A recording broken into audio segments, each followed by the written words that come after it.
Government shutdowns do not change policy and they damage Republicans politically. That's not my reading of contemporary shutdown history. That is the judgment of Senate Republican leader Mitch McConnell, who has seen all of the GOP-fueled shutdowns, the first occurring way back in 1995. Now, we will know for sure at midnight, September 30th, if parts of the federal government are shut down and other parts forced to limp along on patchwork funding and strained staffing. Now, at this stage of a shutdown story, we would ordinarily speak in cautious but ominous tones about the possibility of a shutdown. That caution no longer applies. All visible political and legislative signals tell us a shutdown is coming. That's because the House Republican majority cannot function. That's not an editorial comment, it's a visible fact. House Republicans cannot find the votes to put a Pentagon spending bill on the House floor. The National Security Party, their words, not mine, cannot organize itself to put a bill on the floor that only its members support, because that bill contains policy priorities Democrats across Congress and inside the Biden White House vehemently oppose. Failure of this magnitude is not ordinary. When the majority party cannot bring its own hardball partisan bills to the floor, it ceases to exist as a legislative majority. Now, you might remember when Speaker Kevin McCarthy was elected after 15 strenuous, chaotic votes. Upon winning the speakership, McCarthy said, quote, "It's not how you start, it's how you finish." Finished may be the word that best applies to the functionality of the House Republican majority. It may also apply to McCarthy's speakership because of even deeper divisions within its ranks. All of this affects Congress broadly and the Biden White House. So let's bring in CBS News congressional correspondent Scott MacFarlane. Scott, catch us up on where the shutdown scenario is and the fate of the speakership of one Kevin McCarthy. Hey, Major. Yeah, the car is getting wobbly and the dashboard lights are on and it feels like one of those front tires is about to pop. It's just not the normal dynamic here, and that's becoming clear over the past 24 to 48 hours. The normal rules don't seem to apply.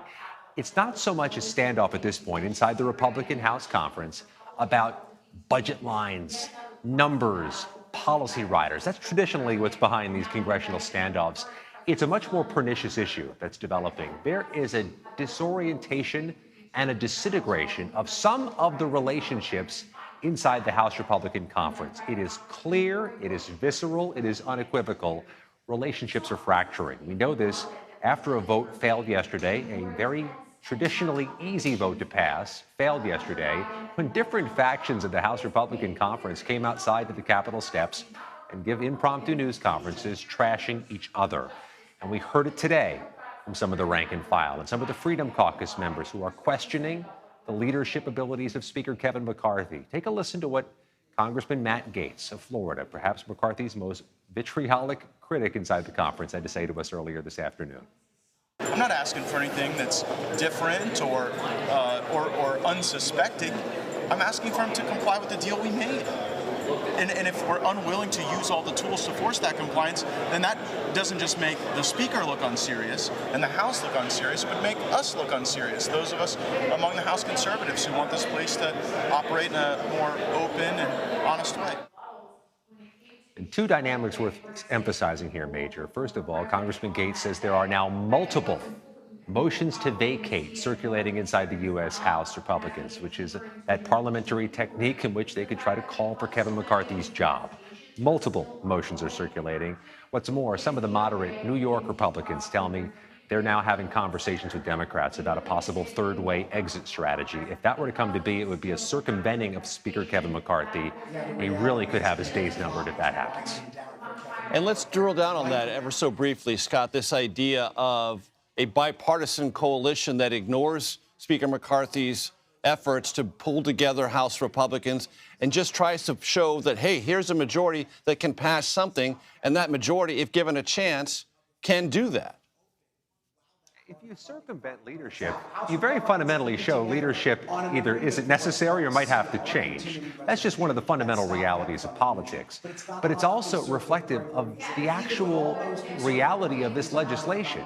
They're going to need Democratic votes in some way, shape, or form. You can't get something through the Senate or get President Biden's signature without some Democratic support. So Kevin McCarthy, late today, told us when we asked that he still thinks a Republican-only bill can pass the House, give them some leverage in negotiations. But that might be the easy part. Eventually, something's got to come back to this House with Democratic names on it. Can he pass that without losing his speakership? That's why this all feels so high stakes and so disorienting with just 10 and a half days till the deadline. And Scott, I want to quickly ask you about something that's just occurred on the Senate side, an agreement to overcome a long-standing procedural hurdle for a confirmation vote on a pending nomination for the chair of the Joint Chiefs of Staff. Yeah, Alabama Senator Tommy Tuberville has relented on some of his holds, allowing to move forward 3 key military nominations, including the chair of the Joint Chiefs of Staff and the Marine Commandant.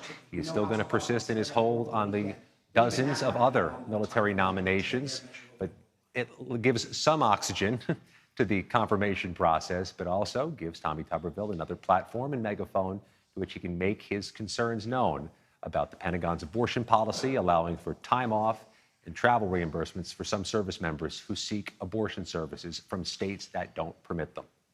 Scott MacFarlane, as always, thank you so very much.